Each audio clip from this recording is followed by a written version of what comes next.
Hi everyone, and welcome back to 1,000 Lives Book Reviews. I'm Braden. This episode is basically just me talking about my top 5 favorite books of 2021.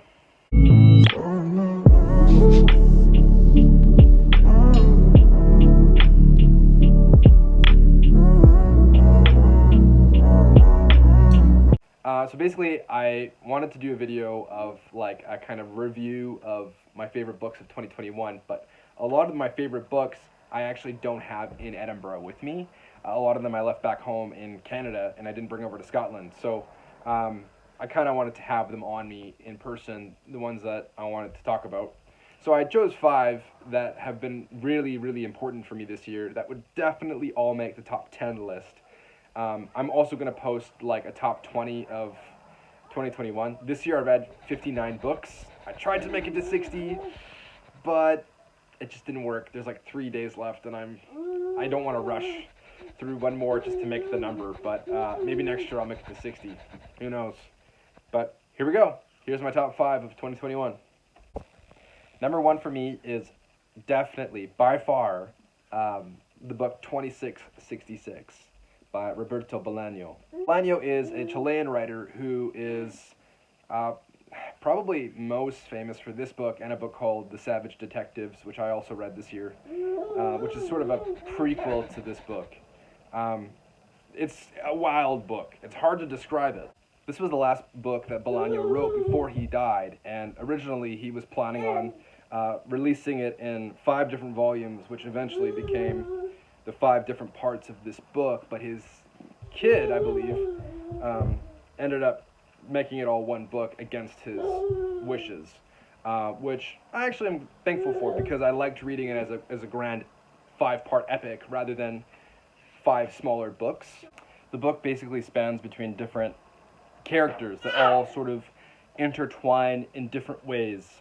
These academics who are on the hunt for this reclusive German author, this ambiguous German author. There's also another storyline with a philosopher who's obsessed with this textbook of geometry, which he hangs on a clothesline and somehow sees this as a symbol for something. And there's also a long sequence of accounts of the murdering, the femicide, the serial killing of women, which actually is based off of real serial killings in Santa Teresa, which is horrific and very graphic. I would not recommend it for the faint of heart.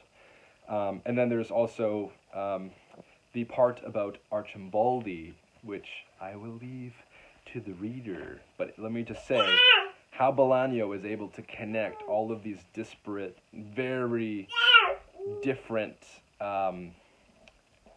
storylines is absolutely incomparable. Incomparable. That's the right word. Number 2, another Latin American writer, Julio Cortazar. His book, Hopscotch, is incredible, and it's actually really hard to choose between this and 2666 as my favorite, because they're both very, very close. Basically, the cool thing about Hopscotch is that you play hopscotch as you read. You basically can read it in whatever order you want, although it's not recommended. There is, though, a recommended way to read the book. In the author's note, you can jump from these different chapters all around the book, and if you follow this order, it kind of has a kind of linear plot line, but you're still hopping between different types of writing and a main storyline, and then fragments from a different author and different kinds of scenes. It's like snapshots and vignettes of this life in Paris and in Latin America, which is incredible.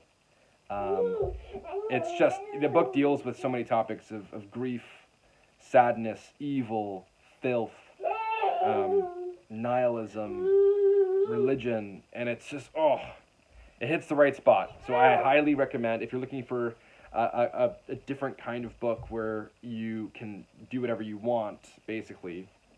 It's kind of a choose-your-own-adventure-ish, although I strongly recommend reading it the hopscotch way, which is this way. You could also read it just front to back. That's also an option. I'm sure that would be also quite enjoyable. Hopscotch is also included quite often in the subcategory of literature called ergodic, which basically comes from the Greek word ergon, which means to labor or to have a path. And so it just means that the reader, in order to get the path, the way into and through the book, you have to labor for it, you have to work for it. And so there's a bit of jumping around, thinking, figuring out what form the book takes and becoming familiar with that form. Another example of that is House of Leaves by Mark Z. Danielewski, where there's like a lot of, or Infinite Jest by David Foster Wallace. There's a lot of work involved, a lot of jumping around, and it's a whole different way of holding and viewing and interacting with the book, interacting with the pages. You're kind of flipping the book this way and in those books. In this book, you're more flipping back to the back of the book, going to the front of the book, hopping around, playing hopscotch with the book. It's a very somatic reading experience, I would say. It involves your body quite a bit, and it involves just a different way of thinking about reading, which I really enjoy. Number 3 on this list is Italo Calvino's If on a Winter's Night a Traveler. This book is a book about you, or me, picking up the book in a bookstore and reading this book. Very, very meta. It's a book about reading this book and about you as the reader and the adventure you go on as you read it and all the things you discover as you read this book. Really interesting. Also, the chapters are a poem. They make up a poem. And each chapter is written in a different genre, and it's a different kind of period piece, which is also just so brilliant. The chapter itself, if you read just the table of contents, it reads, If on a winter's night a traveler, outside the town of Malbork, leaning from the steep slope, without fear of wind or vertigo, looks down in the gathering shadow in a network of lines that enlace, in a network of lines that intersect, on the carpet of leaves illuminated by the moon, around an empty grave, what story down there awaits its end? Ooh, very good. Anyway, highly recommend this book. Number 4 is another one of my favorite writers of all time, Umberto Eco. His book, Baudolino. You may know Eco from The Name of the Rose or Foucault's Pendulum. Those are his most famous books. But this book is quite a different book from those, but still very Eco.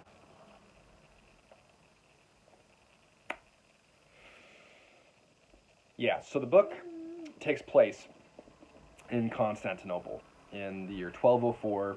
The Crusaders are coming from Rome and they're sacking the city. Basically, if you don't know your Christian history, if you don't know the history of the Western world very well, basically in the year 1054, the Eastern Church and the Western Church, the Eastern Church being the Eastern Orthodox Church, the Western Church being the Catholic Church, they split, and there was a big messy split, and basically the one universal church became 2 churches, the Eastern and the Western. And after that, there was a lot of bloody battles and a lot of crusades and just bad stuff that happened between them. So this is kind of the setting in which this book takes place. The story is about Baudolino, who is this peasant who grows up in the marshy, swampy mountainscapes of somewhere in Italy, and basically is adopted by the emperor. And he's telling the story of his life to a scholar and a historian in this tower as Constantinople falls.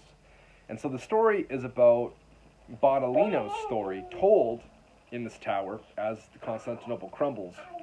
And it's about his search for fulfillment in life by voyaging east to meet a mythic king, by searching for the Holy Grail, by falling in love with a few different women.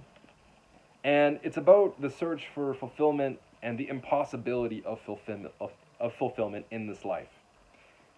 And what I like about this book is not only what I just said, but it's also an unreliable narration, so you never really know in the book if Baudolino is telling you a real story or not, because at the very beginning of the book, he says that he's a liar, and that he's known for being a really good storyteller and a really good liar. So, if that doesn't lure you in, I don't know what will. It's also very, very funny. It's a very funny book, very witty, very smart, amazing storyline. It's not only historical fiction, but it's also like pretty high fantasy, which I really enjoyed, that kind of interesting combination between those two different genres and how they kind of naturally blend into each other. It doesn't feel like he's forcing anything. It feels like it really just kind of worked. And I don't think I've ever read a book like this before. If you imagine The Name of the Rose, if you've ever read that, meets like The Chronicles of Narnia or Lord of the Rings, Baudolino. Last but not least, number 5 is Anton Chekhov's Selected Short Stories. I got this for Christmas last year from my brother, and I just ate up the book. I loved it. Every single short story in this book is just incredibly moving. The way that Chekhov writes about like both urban and agrarian Russian life is just, it's so good. He has a way of navigating through different popular philosophies at the time, different types of nihilism, different types of stoicism, and critiquing it and calling it into question. But also, while doing so, getting at the heart of the matter, getting at the heart of the reader, and finding a way to interact with you, not only on a cognitive and cerebral level, but at a very emotional level as well. So Chekhov is just one of the greats. Always will be. Alright guys, that's my top 5. Thanks for watching. Please hit subscribe. Let me know what your top 5 books of the year were. And I hope you have a good New Year.